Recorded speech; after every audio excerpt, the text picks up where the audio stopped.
Hello friends, എല്ലാവർക്കും സുഖമാണല്ലോ. മാമ്പഴക്കാലമായാൽ മാമ്പഴവും അതുകൊണ്ടുള്ള വിഭവങ്ങളും എല്ലാവർക്കും ഇഷ്ടമാണ്. ഞാനും ദേ ഈ മൽഗോവ മാങ്ങ വെച്ചിട്ട് ഒരു ഐറ്റം ഉണ്ടാക്കാൻ പോവാണ്, മാമ്പഴപ്പുട്ട്.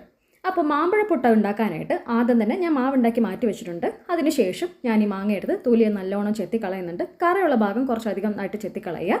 അതിനുശേഷം ഇങ്ങനെ കുഞ്ഞു കുഞ്ഞു കുഞ്ഞു സ്ക്വയേഴ്സ് ആയിട്ടോ അല്ലെങ്കിൽ കുഞ്ഞു കുഞ്ഞു കുഞ്ഞു കഷ്ണങ്ങളാക്കിയോ മാറ്റുക. അപ്പം മാക്സിമം നല്ലൊരു ചെറിയ കഷ്ണമായിട്ട് ഇരിക്കുന്നതാണ് നല്ലത്. അതാകുമ്പോൾ പുട്ടിന് ആവി വരാൻ എളുപ്പമായിരിക്കും.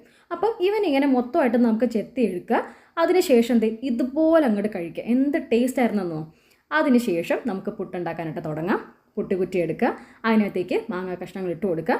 നിങ്ങൾക്ക് തേങ്ങ ആഡ് ചെയ്യാൻ ഇഷ്ടമാണെങ്കിൽ തേങ്ങയും മാമ്പഴവും കൂടി ഒരുമിച്ച് ആക്കി ആഡ് ചെയ്ത് കൊടുക്കാം. അതിനുശേഷം നമുക്ക് ഇതുപോലെ കുറച്ചായിട്ട് പുട്ടിൻ്റെ മാവിട്ട് കൊടുക്കാം. വീണ്ടും ഒരു ലെയർ മാമ്പഴം ഇട്ട് കൊടുക്കാം. അതിനുശേഷം വീണ്ടും നിറയ്ക്കാം. ശരിക്കും പറഞ്ഞാൽ ചമ്പാവരി പുട്ടിനേക്കാളും വെള്ള പുട്ടാണ് കേട്ടോ ടേസ്റ്റ് കൂടുതൽ. പക്ഷേ എനിക്കിന്നവിടെ മാവില്ല, അതുകൊണ്ട് ഞാൻ ചമ്പാവരി ഉപയോഗിച്ചിട്ടുണ്ടാക്കുകയാണ്. അപ്പോൾ നമ്മൾ ഇതുപോലെ നിറച്ച് കൊടുക്കുക. ഒരു കാര്യം ശ്രദ്ധിക്കാനുള്ളത്, നമ്മൾ നിറയ്ക്കുമ്പോൾ ഒരുപാട് പ്രസ് ചെയ്ത് ഉണ്ടാക്കാതിരിക്കുക. അതായത് കുറച്ച് പേരെങ്കിലും മാവും എല്ലാം ഇട്ടതിന് ശേഷം ഒന്ന് പ്രസ് ചെയ്ത് കൊടുക്കുന്ന കണ്ടിട്ടുണ്ട്. നമുക്കിവിടെ ആവി നല്ലോണം വരേണ്ട ആവശ്യമുള്ളതുകൊണ്ട് അങ്ങനെ ചെയ്യാതിരിക്കുക.